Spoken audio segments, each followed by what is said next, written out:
Assalamualaikum warahmatullahi wabarakatuh. Selamat bertemu kembali di channel Catur Triple X.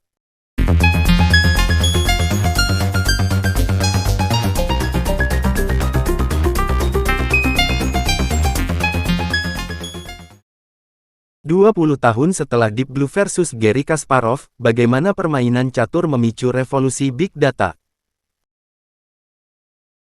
Pada langkah ketujuh dari game penentuan, Hitam membuat apa yang sekarang dianggap sebagai kesalahan kritis. Saat Hitam menggabungkan gerakan pertahanan carokan, Putih memanfaatkan ini dan menciptakan serangan baru dengan mengorbankan seorang kesatria. Hanya dalam 11 gerakan, Putih telah membangun posisi yang kuat sehingga Hitam tidak punya pilihan selain mengakui kekalahan. Tim underdog menanggapi dengan seruan untuk permainan curang, salah satu tuduhan kecurangan paling keras yang pernah terlihat di turnamen, memicu teori konspirasi internasional yang masih diperdebatkan 20 tahun kemudian. Ini bukan permainan catur biasa. Tidak jarang pemain yang kalah menuduh lawan mereka curang, tetapi dalam kasus ini yang kalah adalah juara catur dunia Garry Kasparov. Pemenangnya bahkan lebih atipikal, superkomputer IBM Deep Blue. Dengan mengalahkan Kasparov pada tanggal 11 Mei tahun 1997, Deep Blue mengukir sejarah sebagai komputer pertama yang mengalahkan juara dunia dalam pertandingan kontrol waktu 6 pertandingan standar. Kasparov memenangkan game pertama, kalah di game kedua, dan bermain imbang di 3 game berikutnya. Saat Deep Blue memenangkan pertandingan dengan memenangkan pertandingan terakhir, Kasparov menolak untuk mempercayainya. Setelah penipuan robot catur pada abad ke-18 dan ke-19, Kasparov berpendapat bahwa komputer ini dikendalikan oleh master sejati. Dia dan para pendukungnya percaya bahwa permainan Deep Blue terlalu manusiawi untuk menjadi mesin. Sementara itu, bagi banyak orang di dunia luar yang percaya pada performa komputer, tampaknya kecerdasan buatan telah mencapai tahap di mana ia dapat mengakali manusia, setidaknya dalam game yang selama ini dianggap terlalu rumit untuk mesin. Namun nyatanya, kemenangan Deep Blue justru karena kepatuhannya yang kaku dan tidak manusiawi terhadap logika yang dingin dan keras di hadapan perilaku emosional Kasparov. Bukan kecerdasan buatan atau nyata, yang menunjukkan pemikiran kreatif dan gaya belajar kita, tetapi penerapan aturan sederhana dalam skala besar. Namun, apa yang terjadi pada pertandingan itu memberi pertanda dimulainya perubahan sosial yang semakin cepat dan berpengaruh saat ini. Jenis pemrosesan data besar yang diandalkan Deep Blue kini dapat ditemukan di hampir setiap sudut kehidupan kita, mulai dari sistem keuangan yang mendominasi ekonomi hingga aplikasi kencan online yang mencoba menemukan pasangan yang sempurna untuk kita. Apa yang dimulai sebagai proyek siswa mengantar era data besar. Kesalahan manusia. Dasar klaim Kasparov dapat ditelusuri kembali ke langkah yang dikendalikan komputer di game kedua pertandingan, yang pertama dalam kompetisi yang dimenangkan oleh Deep Blue. Kasparov bermain untuk mendorong lawannya mengambil bidak-bidak yang diracuni, bidak-bidak pengorbanan diposisikan untuk memikat mesin agar melakukan langkah yang menentukan. Ini adalah taktik yang digunakan Kasparov melawan lawan manusia di masa lalu. Yang mengejutkan Kasparov adalah langkah Deep Blue selanjutnya. Kasparov menyebutnya mirip manusia. Grandmaster catur Inggris John Nunn menggambarkannya sebagai fantastis dan fantastis. Langkah ini membuat marah Kasparov dan dia akhirnya meninggalkan strateginya. Dia sangat bersemangat sehingga dia akhirnya keluar dan kalah dalam permainan. Lebih buruk lagi, dia tidak pernah pulih, bermain imbang di 3 game berikutnya dan kemudian membuat kesalahan yang menyebabkan kematiannya di game terakhir.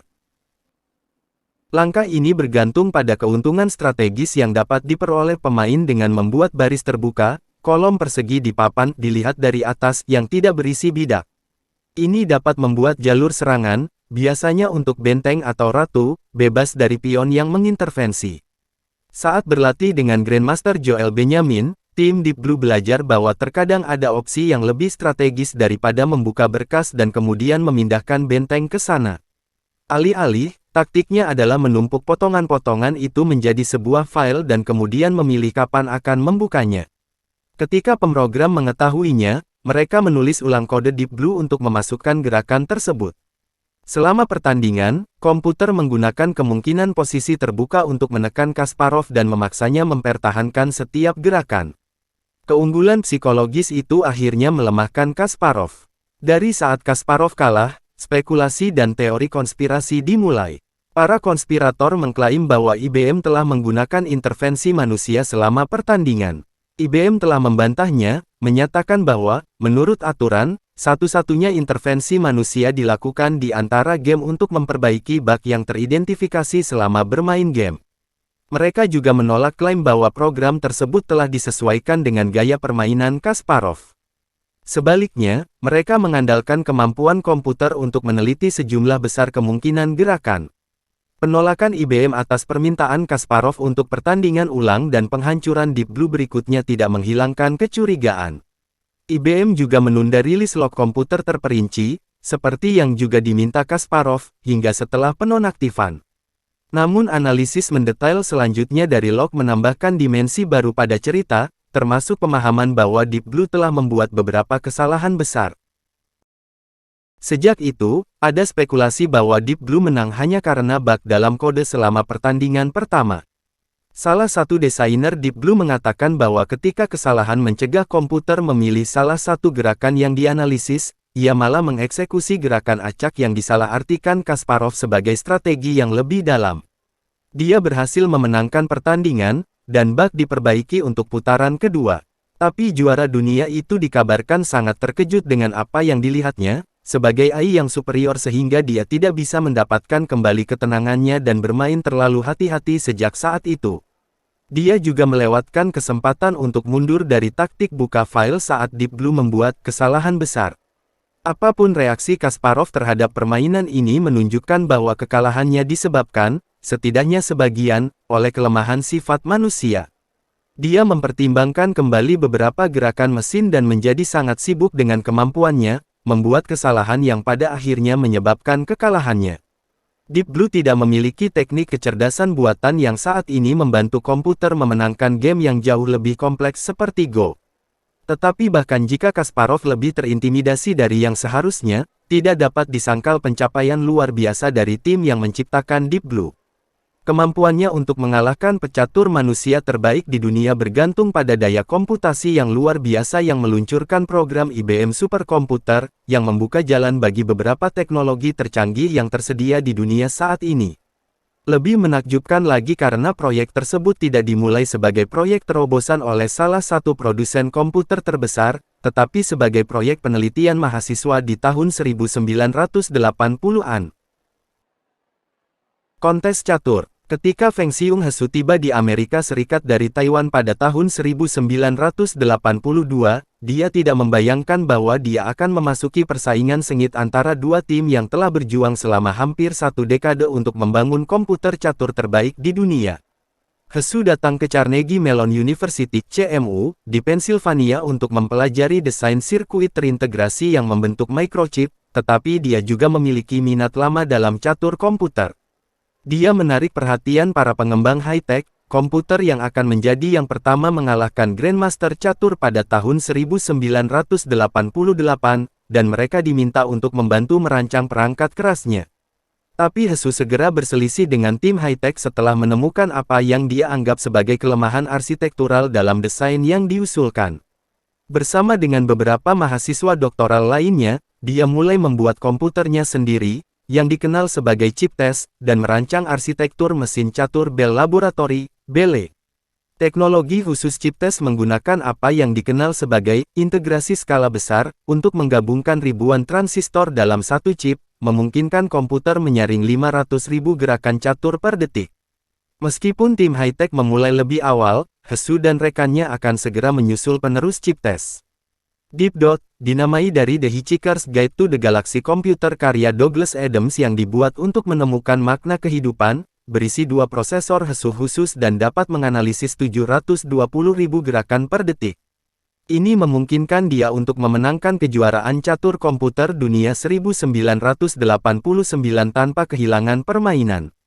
Tapi Deep Dot menemui jalan buntu di akhir tahun itu ketika dia bertarung dan kalah melawan juara catur dunia yang berkuasa, Garry Kasparov.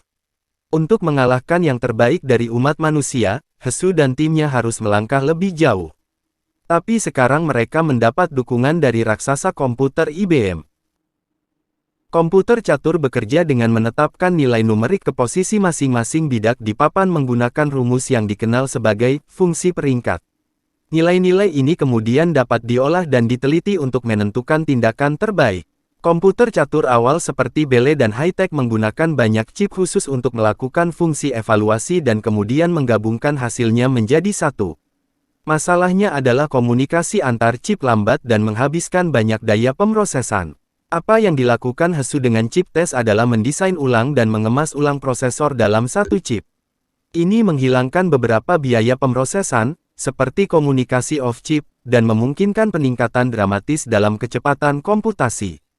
Sementara Deep Dot dapat memproses 720.000 gerakan per detik, Deep Blue menggunakan sejumlah besar prosesor yang melakukan rangkaian kalkulasi yang sama secara bersamaan untuk menganalisis 100 juta gerakan per detik.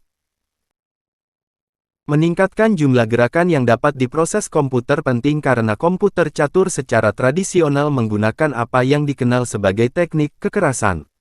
Pemain manusia belajar dari pengalaman masa lalu untuk langsung mengesampingkan gerakan tertentu. Mesin catur, tentu pada saat itu, tidak memiliki kemampuan itu dan malah harus mengandalkan kemampuannya untuk melihat ke depan apa yang bisa terjadi untuk setiap kemungkinan gerakan.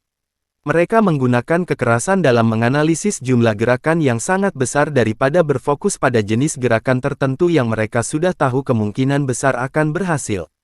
Meningkatkan jumlah gerakan yang dapat dilihat mesin dalam sedetik memberinya waktu untuk melihat lebih jauh ke masa depan di mana gerakan yang berbeda akan membawa permainan.